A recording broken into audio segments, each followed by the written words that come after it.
So,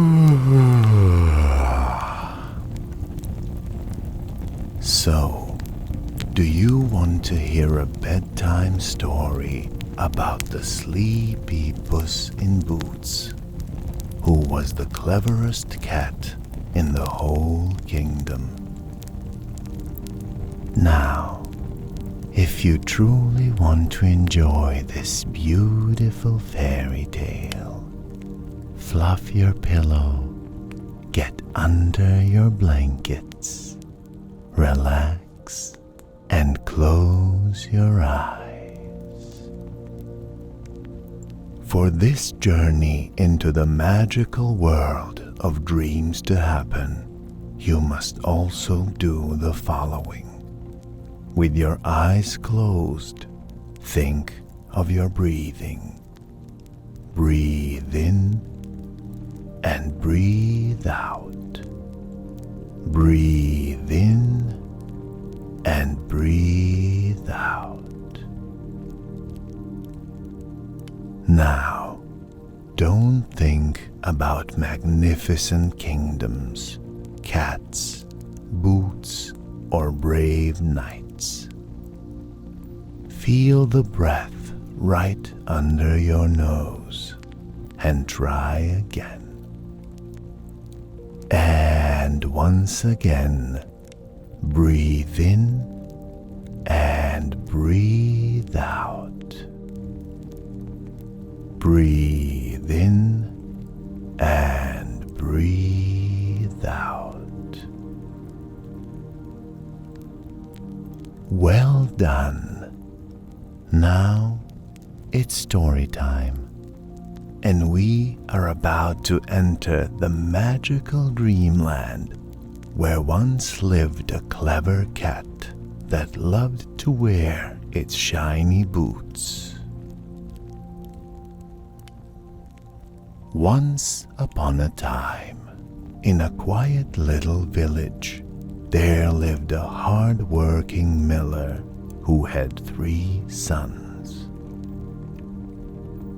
The miller loved his sons dearly, but had little to leave behind when he grew old and tired. When the time came, the miller gave his eldest son the family mill, where the sound of grinding grain made everyone feel cozy and warm. To his second son, he gave the donkey, a gentle animal that always carried its loads well. However, the youngest boy, a little older than you, was given only the family cat with a cute face and clever, bright green eyes.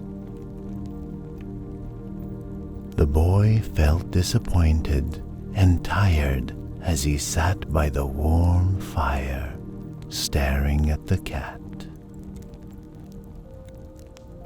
"My brothers can work hard with what they've received," he murmured, his voice heavy with worry. "But what can I do with a cat? I will surely go hungry," he sighed, resting his head on his hands. The cat, lying quietly near the fire with his paws tucked under the blanket, opened his eyes, stretched, yawned gently, and said, "Master, do not worry. I can help you more than you think." The boy looked up, his eyes widening in surprise as the cat continued.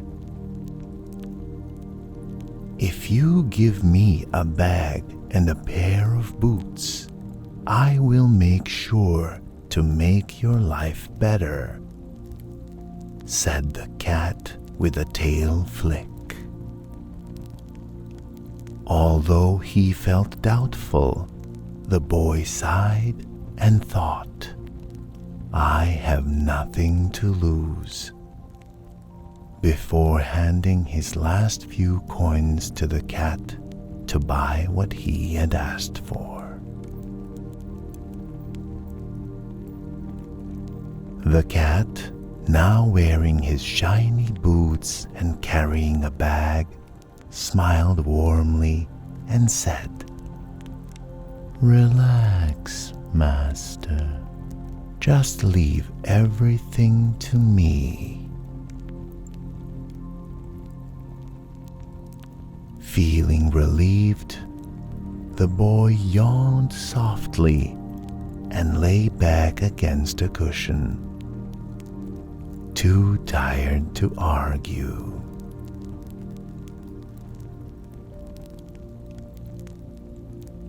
He ended up sleeping through the whole morning, undisturbed by anything around him.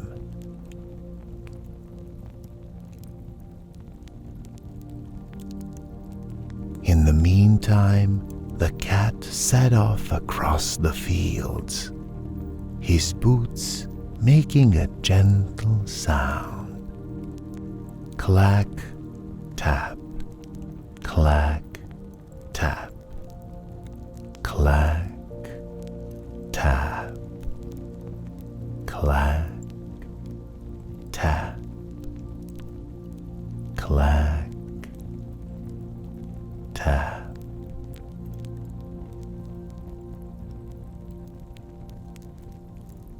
He reached a meadow where rabbits often played and placed carrots and fresh vegetables into the bag. Lying beside the bag, the cat pretended to be asleep, breathing slow and steady, as if he were in a deep, cozy slumber.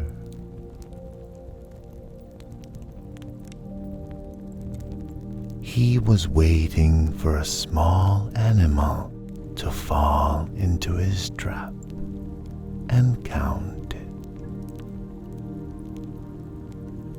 1, 2, 3, 4, 5, 6, 7, 8, 9,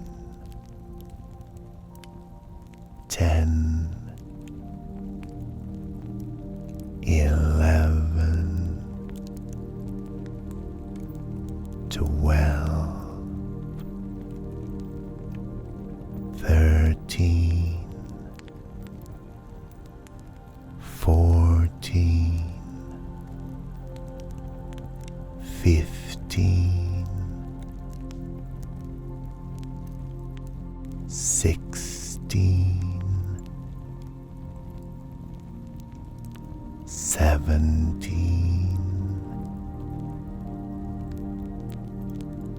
18,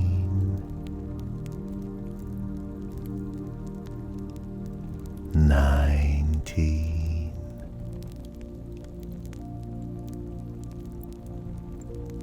20.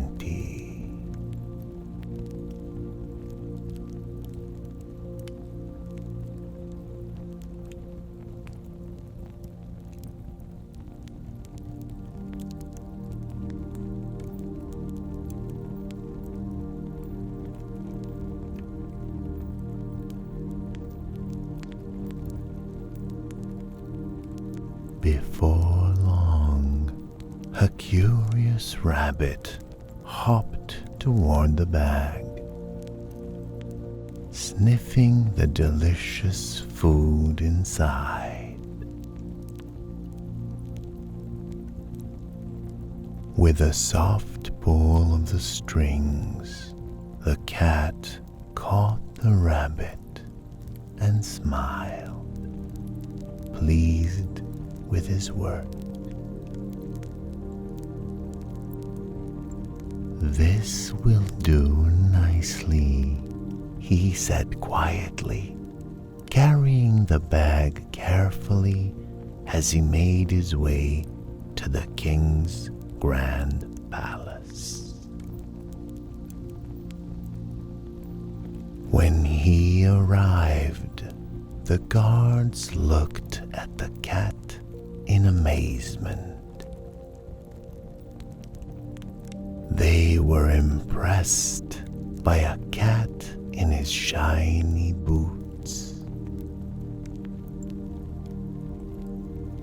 "I bring a gift for His Majesty," the cat announced, his voice calm and respectful. The guards, although puzzled, allowed him inside, and the cat walked slowly into the grand hall, where the king was sitting on a golden throne. Bowing deeply, the cat said, "Your Majesty, this rabbit is a gift from my noble master, the Marquis of Carabas." The king, amused by the sight of a talking cat, accepted the gift with a smile and thanked the cat's master for his kindness.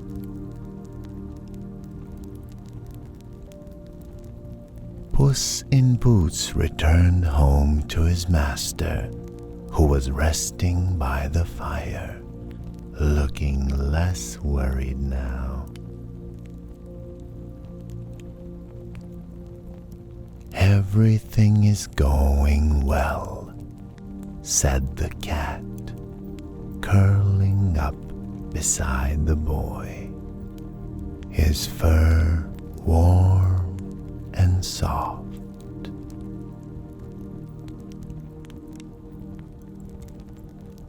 Over the next few weeks, the cat continued to catch small animals, including rabbits and pigeons, which he presented to the king as gifts.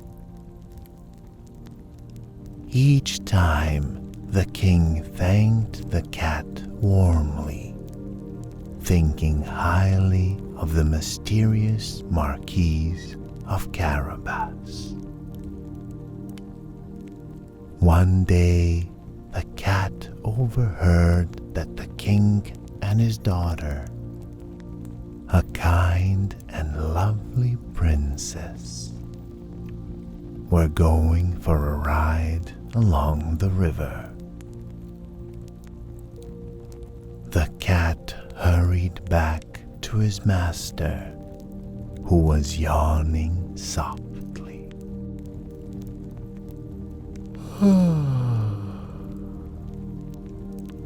As he stretched beside the cozy fire. "Master," the cat said gently, "today is the day your fortune will change. Trust me and follow my plan. Go to the river, go into the water, and leave the rest to me," he added in a soothing voice.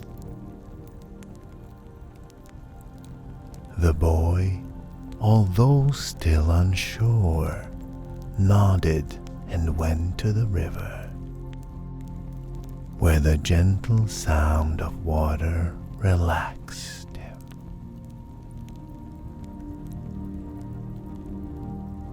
While his master was swimming, the cat hid the boy's old, tattered clothes under a rock, as this was part of his plan. As the king's carriage approached, the cat began crying. "My master, the Marquis of Carabas, is drowning."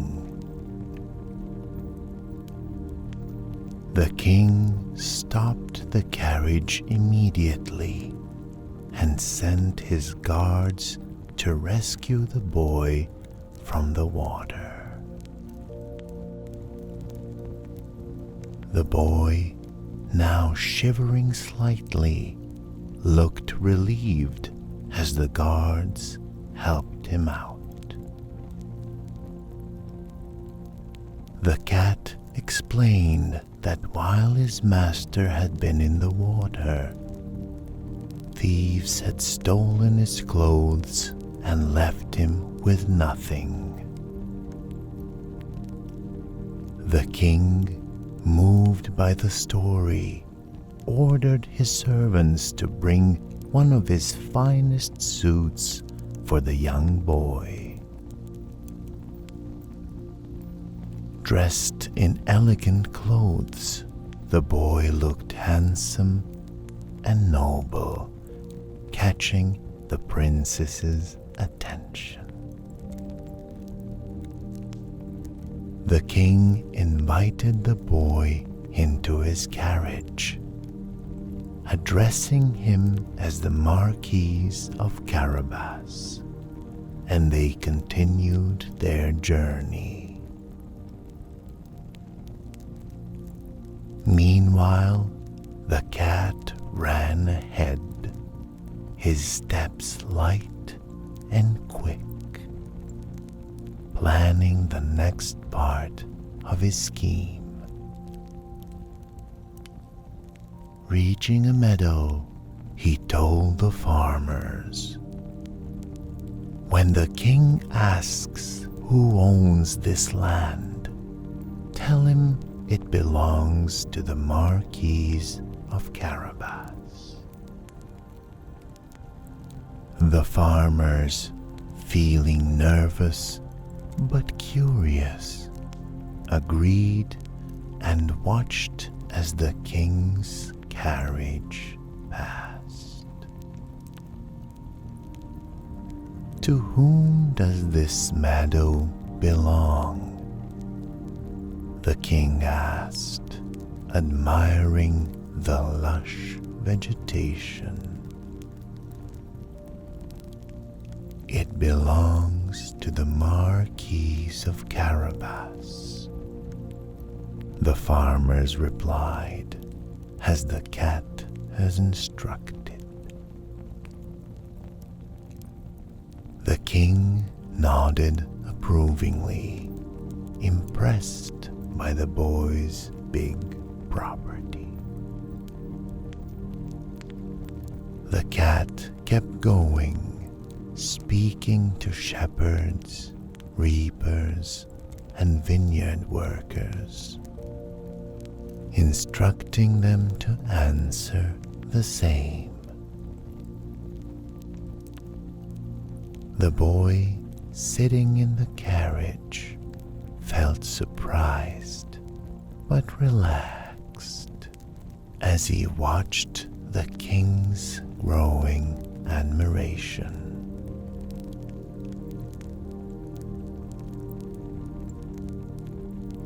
Finally, the cat arrived at a huge castle owned by a rich ogre whose land stretched as far as the eye could see.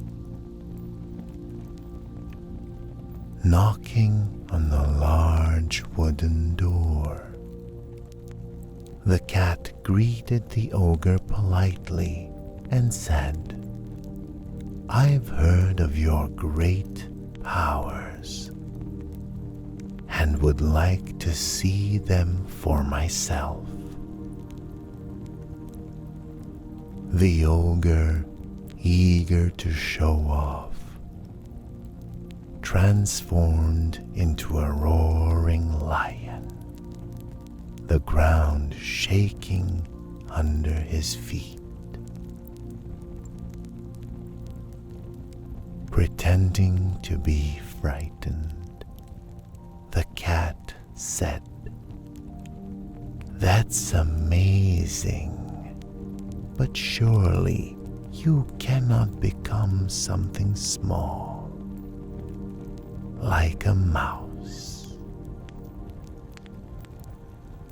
Laughing at the challenge, the ogre transformed into a tiny mouse, rushing across the floor.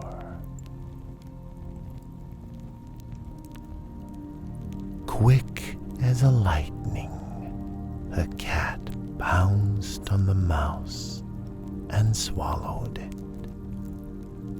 ridding the castle of its greedy master. With the ogre gone, the cat claimed the castle as the property of his master, the Marquis of Carabas. When the king's carriage arrived, the cat greeted them warmly. "Welcome to the castle of my master, the Marquis of Carabas." The king and princess were amazed by the castle's beauty and the vast grounds surrounding it. "You are truly remarkable, Marquis," the king said, turning to the boy. The princess, who had grown fond of the boy, smiled gently, her eyes warm and kind. The king asked the boy if he would like to marry his daughter. The boy, feeling both surprised and happy, agreed, and the princess's smile grew even brighter. The grand wedding was held in the castle,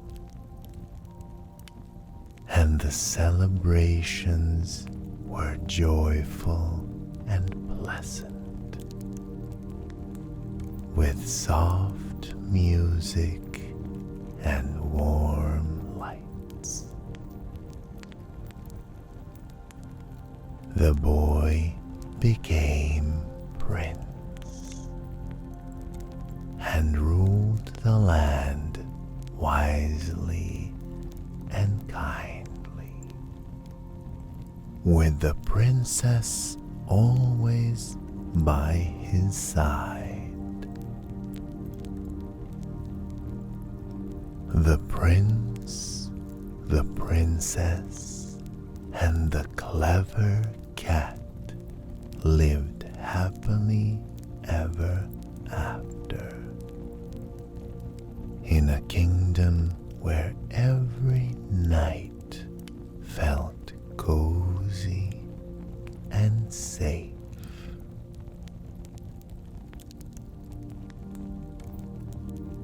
The clever cat, now a lord in his own right, enjoyed a life of comfort, sleeping in soft beds and eating the finest meals.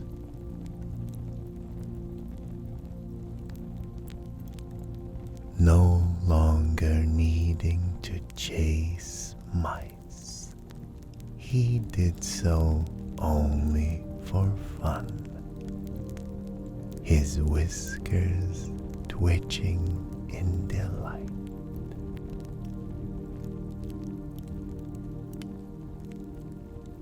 The prince and princess ensured everyone in the kingdom had a warm place to rest and enough to eat.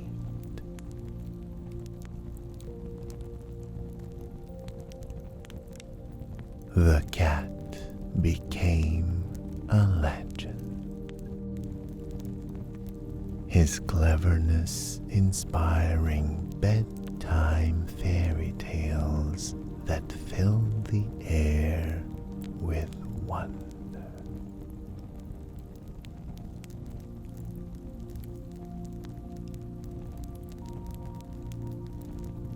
Children across the land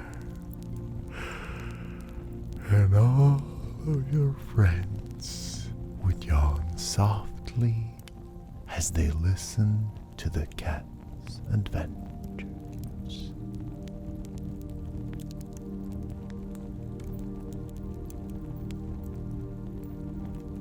The cat, sitting by the fire, would sometimes smile and say, "With wit and courage, anything is possible."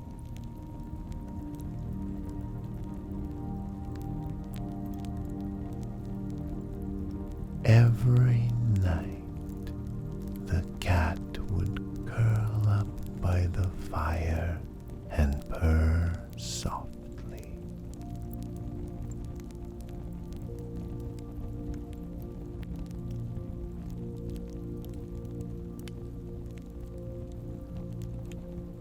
His eyes grew heavy as he drifted into a peaceful sleep.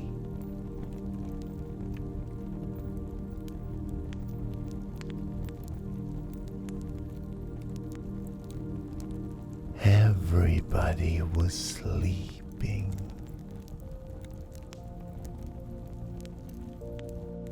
All of your friends and you were already sleeping. Prince and princess were sleeping.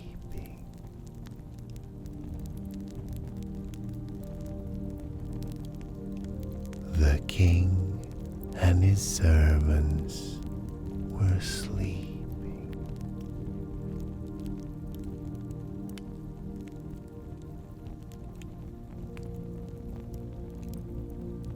Shepherds were sleeping.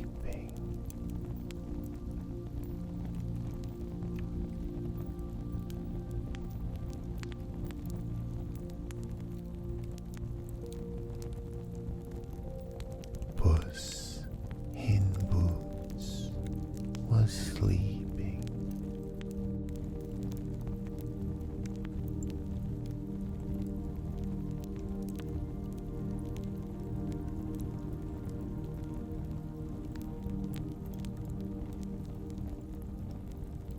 And the whole kingdom